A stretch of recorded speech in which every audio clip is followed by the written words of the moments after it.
right? So the story goes like this. A colleague has this habit of picking my brains for ideas and sharing it during a meeting, claiming it was hers.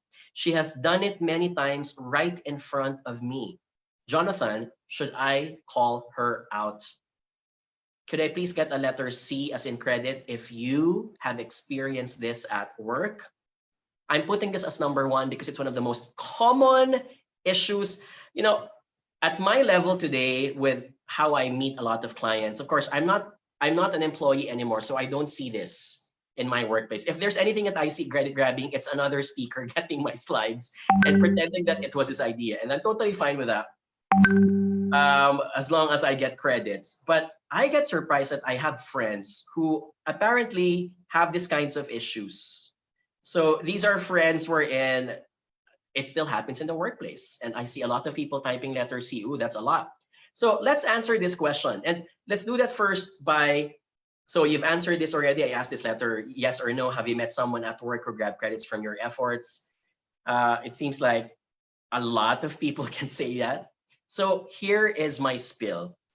Strategy number one, you cannot, and this is the non-negotiable part, you cannot let the person think that she can repeat this again and again, because remember, habits are always about repetition. The more it gets repeated without getting any penalty or without getting it being called out, the more the person will feel confident that he can do it over and over again. So your goal is to minimize that repetition to happen. So a sample spill would be number one. For example, Mark was the one who got your idea and Mark graced it in the meeting.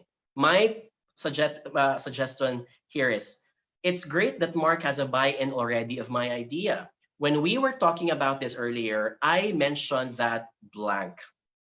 Can I get an exclamation mark if you see what I did there? So again, let's pretend Mark has already spoken. Mark mentioned something and he used the words, I think, right? So that's already credit grabbing, because in front of you, even if it was your idea, he pushes it because he thinks he can get away being the first one to say it, right? So right after Mark speaks, and when you have an opportunity to speak up, you can insert and say, wow, it's great that Mark has a buy-in already of my idea. When you were talking about this earlier, so why is this very effective? It's effective because you are still very amicable. Number two, you are not retaliating or reacting as if someone stole your candy. And number three, you will sound as if you're complimenting what Mark just said. But at the same time, you're putting a tag that this is mine, right? Here's another example of a spill. What you can do is that you don't call Mark from a third person point of view. You call out Mark in a first person. So you say, Mark, oh, thank you. I appreciate that you're highlighting the idea that I just raised in our discussion during lunch. Can I also add, and I might forget saying this, Mark, and then you say what you need to say. Can I get the letter M if you see what I did there? Right? So the idea here, and Javi, again, thank you for raising that. It's a nice way to say mine, but you're not throwing the person under the bus. The reason for that is this. Yes, you have issue about Mark. Mark needs to be taught a lesson, but you don't need to have an audience while doing that.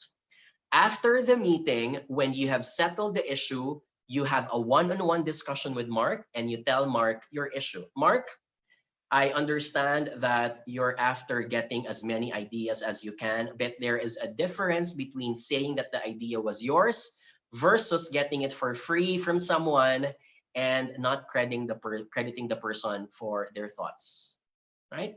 If you're going to be like this, then it gives me a reason not to share my ideas with you anymore. And number three, we're a team, Mark. Teams are supposed to back up each other, not pretend that we're in an individual race, right?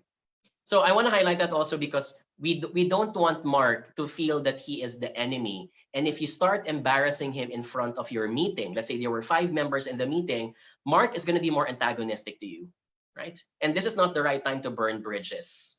This is where you kill Mark with kindness.